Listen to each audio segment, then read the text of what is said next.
Hey, we're Dimitri Vegas and Like Mike, and we're currently at Ushuaia, and we're about to do the duos test.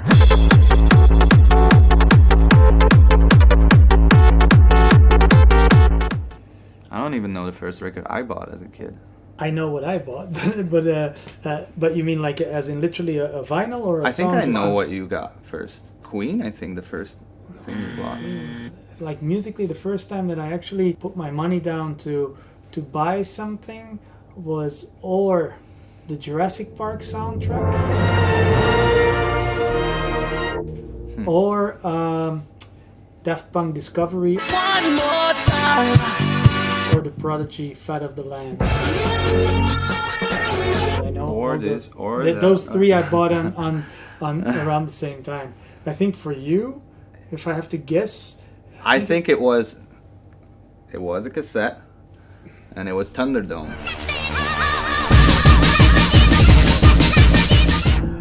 And we played it in the car with my mom on a road trip, and like one of the first vocals was like, I don't know, like, fuck shit. She's like, stop this. Definitely. Took it out. Yeah. I remember now. So we guessed our own ones because that was hard enough. Yeah. It was together. So 2003. We actually were working for a company called Fiesta Hotels.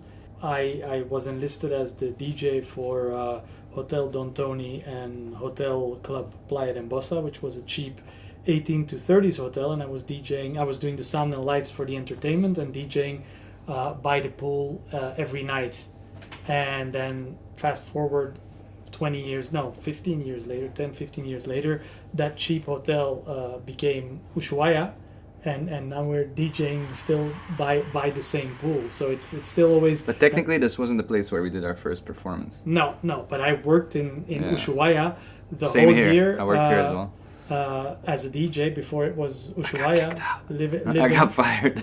Living in the basement, and yeah, he got fired, and he was working as a proper and a ticket seller the whole season. So I lied about my age, and I kept not giving my passport, but eventually I had to give my passport, so they found out. The literal way we did it was that he's born on the 2nd of December, so that's 2/12, and we made it 12/2, and we hoped that nobody would notice, but after like 3-4 weeks, yeah, somebody was like, hey, what's going on here? So You're too young, sir. Please leave the premises. And then I had the choice to either go home or find another job, and I slowly went to every bar in Playa d'Embossa. I'm like, hey, I just lost my job, lost my apartment. Can you help me out? Found one job, got kicked out of that one, found another one, and slowly I was doing selling tickets and stuff, kind of on my own accord, you know. And yeah, that was a great fucking summer. I think it's also a little bit similar for both of us. If I would guess, the first time we did the main stage, I still kind of think that is the most memorable moment. I mean, we have so many unforgettable memories on the main stage, but it's hard to pick, but it's just that very first time, because originally we were set to play at 4 or 5 p.m. and then last minute Swedish House Mafia had to be in Portugal for another show, and they're and Tomorrowland guys were like, listen, do you want to swap slots with Swedish House Mafia and play after them? So all of a sudden we were promoted to main headliner on the festival, and we didn't play the main stage once. Dimitri Vegas and Like Mike.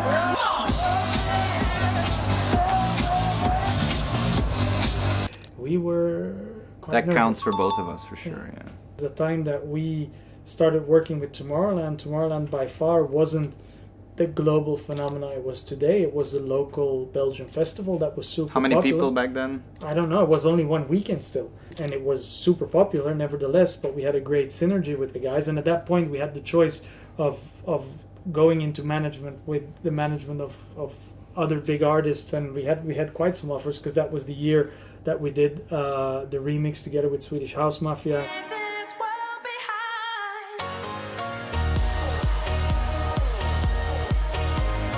Yeah, we had quite some tracks that were buzzing, and then we played Tomorrowland that year, and we just had an unreal experience where we played a very small stage, and somehow we overpacked in a Project Yeah, X that was crazy. style that whole stage, and after the festival, 1,000 capacity with like 20,000 people or Yeah, something. I it don't was know, it's insane. crazy, yeah. and then after that show, Tomorrowland reached out and they're like, "Listen, we want an artist to be the face of the festival. Are you guys interested?" And yeah, somehow, even though it wasn't maybe the most, I mean, if you would say it today, logically it would be the most obvious choice, but back then, for sure, it wasn't the most obvious choice, and it just felt right, and it's been a happy marriage for almost 20 years now, and in the early years, we still had to explain to people what Tomorrowland was, and then we did those after movies together in 2012, 2013.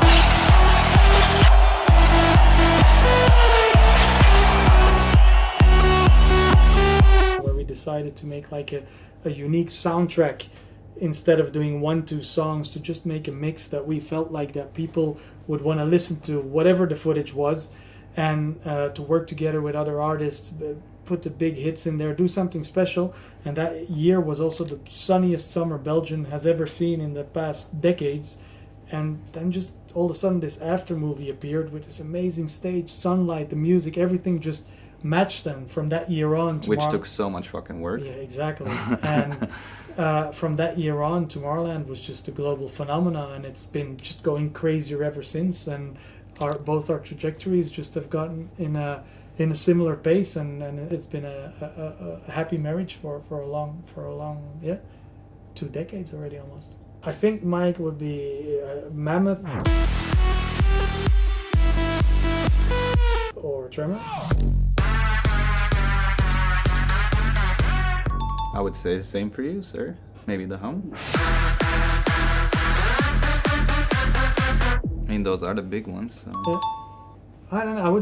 If I have to guess, like with you, maybe higher place. Oh yeah, that was. Because of course it was the first time I ever wrote a vocal, sang the vocal, and then released that. So that was kind of special. And then doing the video together with Neo, you guys both singing, him also coming on stage together, you guys performing on stage together. It's a hard one for me. Do you even know yourself?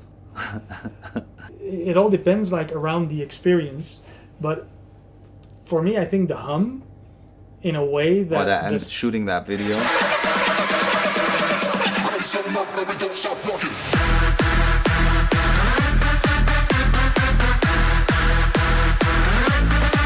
Yeah, the story around the Hum is just a movie on its own. I still believe one day we're gonna make a movie about the making of the music video of the Hum, because we did that video together with Charlie Sheen and Van Damme, and just that was like literally through a crazy X. party. Yeah, that was what happened there. It's too long to start telling the story, but it's like that for me was probably one of the most surreal experiences, having both of them on stage, and both of them, especially Charlie being. And then we ended up hanging out with Charlie Sheen for like a week, which was very interesting. And Van Damme is still a super close friend of us up until today, so that for me probably was one of the most surreal experiences around music. I mean, for me, movies was my first passion, but living in Belgium, with not, especially at that time, not really a film scene. It just seemed like an unrealistic dream. So I decided to do a normal job and become a DJ. And then after, I think 15 years, first year we became number one. We were at CAA, and they're like, hey, what else do you want to do apart from DJing? I'm like, I actually really would like to act. And then they said, like, oh, of course it's not easy, you need to get acting lessons, you need to do all this stuff, dialect coach, everything. And I just dived into it for many years, and it took many years before even coming close to doing something. Many failed auditions, even up until today. And then obviously I got a couple of opportunities, got to do my first lead role in a European movie, and now it's the same thing. Like it's a completely different craft, it's a completely different scene. You need to be down with a lot of rejection, because you do a lot of auditions and only very few you get. But I'm super passionate about it, and I hope to do more stuff really soon.